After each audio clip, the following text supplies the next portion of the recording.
সুদীপার রান্নাঘরে আপনাদের সবাইকে স্বাগত। আজকের আমার রেসিপি হলো কাশ্মীরি আলুর দম। এবার দেখুন, কাশ্মীরি আলুর দমের জন্য আলু নিয়েছি 500 গ্রাম, 1.5 খানা পেঁয়াজ নিয়েছি, একটা রসুন, আদা, টমেটো, কাঁচা লঙ্কা, বাদাম আর ওটাকে কি বলে, চাল মগজ বলে না কি বলে, সেই আলুর দম করার জন্য এবার গ্যাস জেলে কড়াই বসাচ্ছি।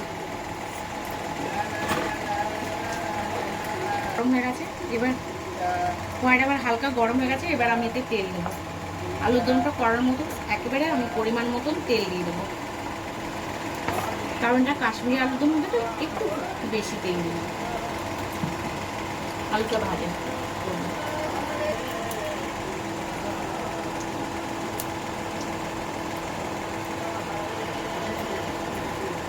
গরম হয়ে বন্ধ।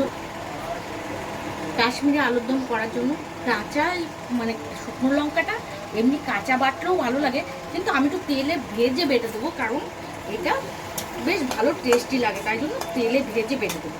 হালকা ভেজে নেবো। এরকম হয়ে গেছে, এটা দেওয়ার সাথে সাথে এটা হয়ে গেছে। এইটুকু ভেজে আমি মশলাটার সাথে বেটে নেবো মিক্সি। আলুগুলো ভাজবো। তেলটা আমার গরম হয়ে গেছে, লঙ্কা ভেজে নিতে। এবার আমি আলুগুলো এতে ভেজে নেব। আলুতে আমি একটু নুন দেবো আর একটু হলুদ দেবো। দেখুন পরিমাণ মতো নুন দেবো, আর হলুদটা তো কালার করার মতন একটু দেবো, যাতে আলুটা একটু কালার হয়।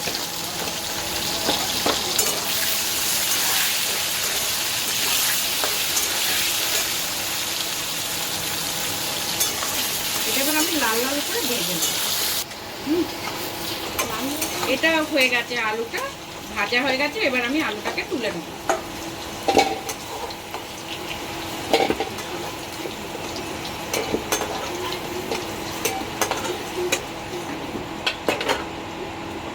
এবার ফোড়নে দেব দুটো তেজপাতা কেটে দিলাম।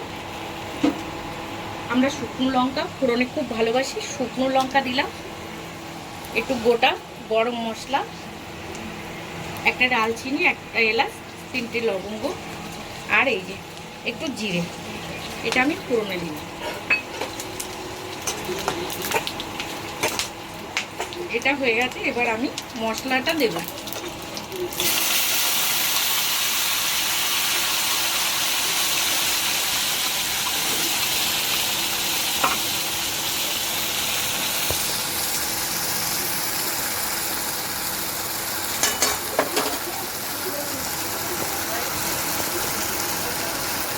এবার মিক্সিটা ধুয়ে জল দেব।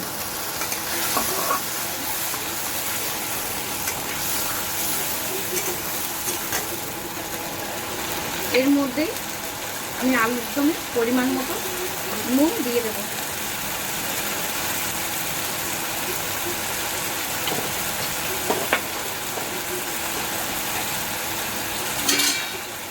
হলুদটা দিলাম 1 চামচ, ছোটো চামচের 1 চামচ, তাও পুরোটা দিলাম না, একটু রেখে দিলাম। এটা আমি আর কিছু দেবো না, এটা এবার ভাজা হবে। একটু ভাজা হয়ে গেলে তারপরে এর মধ্যে বাদাম আর দেখুন এটা আমার একটু ভাজা ভাজা হয়ে গেছে। এবার আমি এর মধ্যে দেব আদা, রসুন, পেঁয়াজ আর টমেটোটা আমি এই সব ভেজে নিয়েছি। নিয়ে এর মধ্যে এবার দেব বাদাম আর ডাল মগজ বাটা।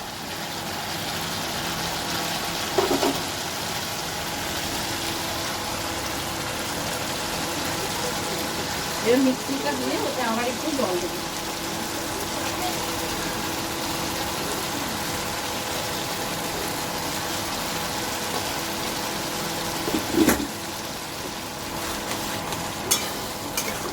এটা কাশ্মীরি আলুর দম, তাই জন্য এর মধ্যে একটু চিনিও দেব। এই দেখুন এইটুকু চিনি দেবো, মানে 1/2 চামচ মতন চিনি দিলাম। মিষ্টি, এটা মিষ্টি হবে না, কিন্তু স্বাদটা খুব ভালো আসবে।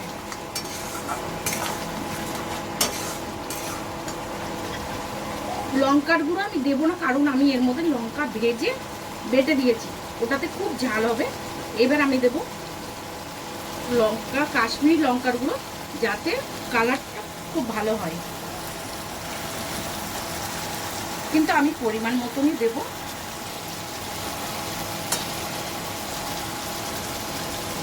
এটাকে এবার আমি কষবো। এর মধ্যে এবার আমি আলুটা ঢেলে দেবো, কারণ আলুর সাথে কষলে আলুটার ভেতরেও ঢুকে যাবে, আলুটাও অনেক সিদ্ধ হয়ে যাবে।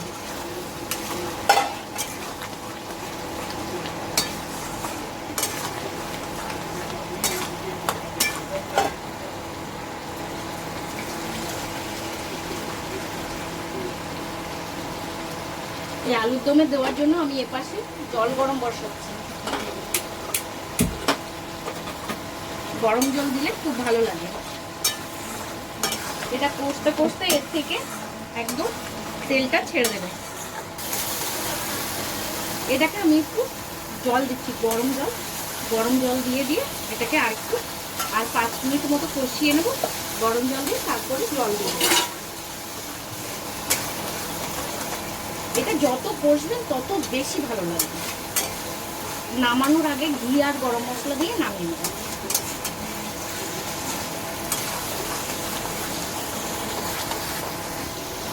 জলটা দেখুন ফুটে গেছে। এই জলটা আমি এটার মধ্যে দিয়ে দেবো। আমার কষাটাও হয়ে গেছে।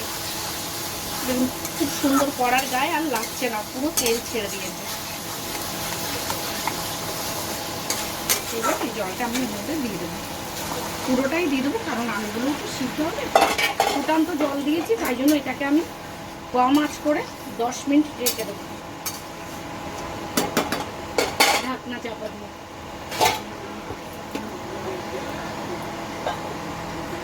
এবার খুলে দেখছি, দেখুন কি সুন্দর হয়েছে, সব সিদ্ধ হয়ে গেছে।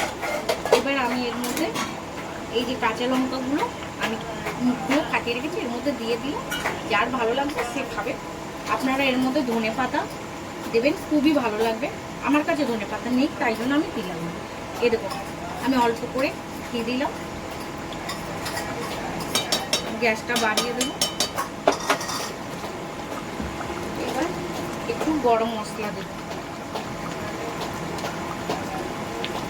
এই যে এইটুকু গরম মশলা দেবো, দেখে নিন।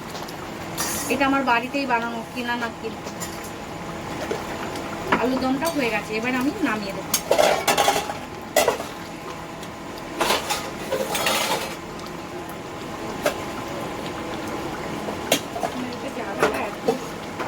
সব দেখুন আলুগুলো সিদ্ধও হয়ে গেছে ভালো।